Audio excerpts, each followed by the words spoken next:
When is the last time that you have sat with yourself and had a meaningful conversation? Think about it. There's a certain kind of peace when you embrace solitude.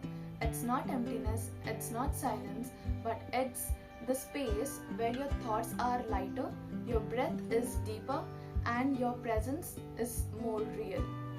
Hi everyone. Today we are going to talk about how to be in the state of solitude and what are the advantages or the thoughts in that process of being in solitude. So solitude is a state of consciously choosing to be with yourself in peace. Sitting with yourself and having at least a conversation with yourself is the most scariest thing that you can ever do if you haven't already done it previously. But make sure that you try it. After this video, you will have a lot of unfair advantages in this process. So you will have the freedom of thought. Your thoughts have intensity depending on the environment.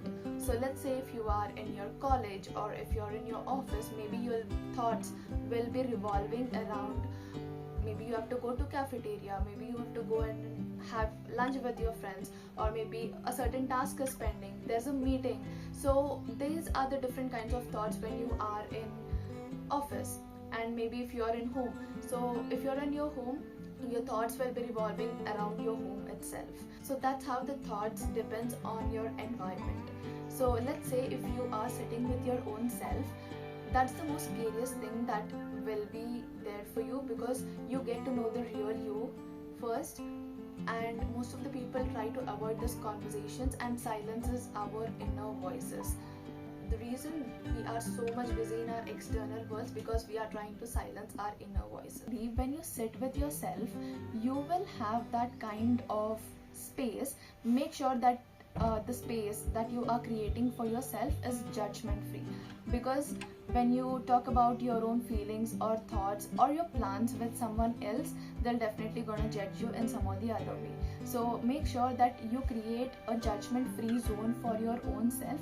Let all the thoughts flow away. Don't judge your thought whether it is a good one or a bad one, whether what will be the impact of those thoughts right now if you are just starting it out to do this exercise. But it's tough, but it's definitely worth it. And in this judgment-free zone of letting your thoughts go, you will also embrace few creative thoughts. Scientists, thinkers, authors have done this, have been practicing solitude from a very long period of time, and that's how the creative ideas are born. And the second one on the list is you will get to know people, paths, and their aspirations.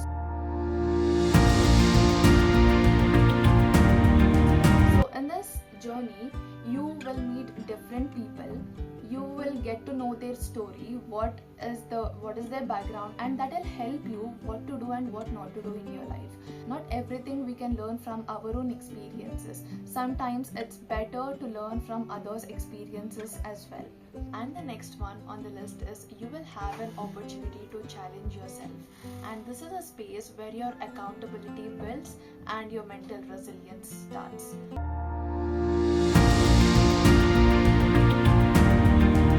Once you start to do the things that you are uncomfortable to do, and when you're coming out of your comfort zone, so that's where the real growth starts.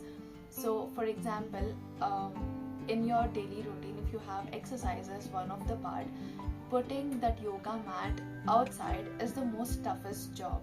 So this is how you challenge your comfort zone. Here is a space where you don't have anyone to motivate you or push yourself to go ahead and do something. It is your internal drive that will call you to do certain things in a certain way.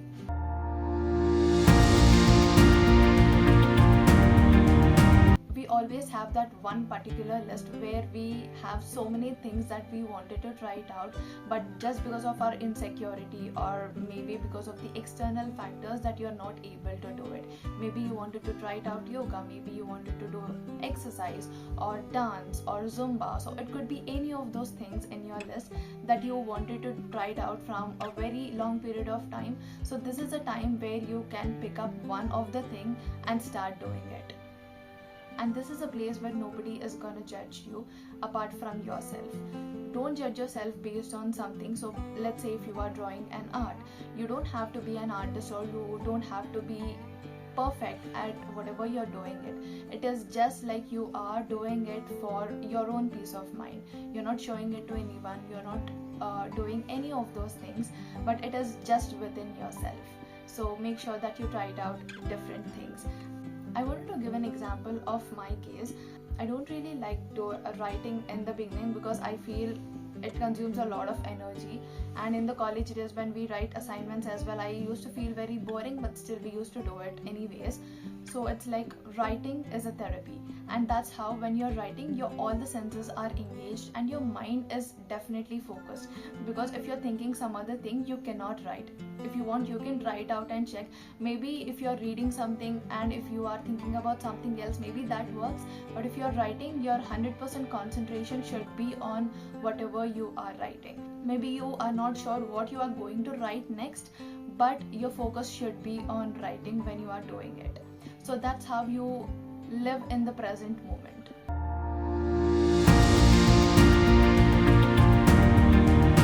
In this space, there's a lot of growth that I cannot emphasize enough on this. People get inspired by you secretly. Maybe they will not tell you upfront, but they will definitely get inspired by just your action. I've picked up this habit of exercise and I've been doing it consistently for almost 22 to 25 days. And then she came up to me and she asked, how many days have you been doing this? And I was watching a video and I was doing the exercise. She clicked on that video and she saw the title. And she was asking me different questions of how many days you have been exercising and what do you feel about it and what do you think it'll be useful for. So she was posing me all these different kinds of questions and I was pretty much answering her like everything, whatever she asks. And the next day when I woke up, she was playing the same video and she was doing exercise. I was literally blown away. She just saw me and she smiled at me, that's all. She did not tell me anything, but it creates an impact when you do it on regular basis. Maybe it couldn't be perfect or it is not going the way that you want it to go, but still if you are showing up, people will get inspired by you.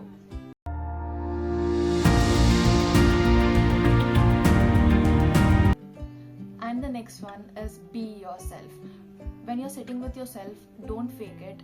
Whatever the real raw you is, just make sure that you let that person out. And if you are journaling, maybe put everything, whatever the qualities that person has, just put everything onto that paper. Don't judge yourself based on what you have written, because those are all the temporary thoughts. Our thoughts will change from time to time, and in this phase you can observe what you're thinking, how you're thinking, about what exactly you are thinking the most, what is the intensity of your thought, why are you feeling burned out, what are your emotional triggers, what are the action plans that you are taking to control those emotional triggers. So these are the different things that you can always find out when you are sitting with yourself. I feel everyone should try out this, because knowing oneself does not mean only you are showing it for the external world about how you want it to be, but it's all about the internal world. How peaceful can you be even the chaos is going on in the external world.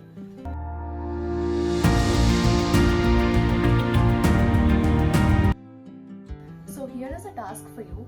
Come face to face with your mind and have a conversation. If you cannot have the meaningful conversation, at least have a conversation. If you wanted to take a decision, there's a roundtable conference that is sitting inside you, and you have to pass through each and every judgment. So whatever feels the best for you, whatever is the most uncomfortable, try to go for that, because in the long run that will help you to build yourself.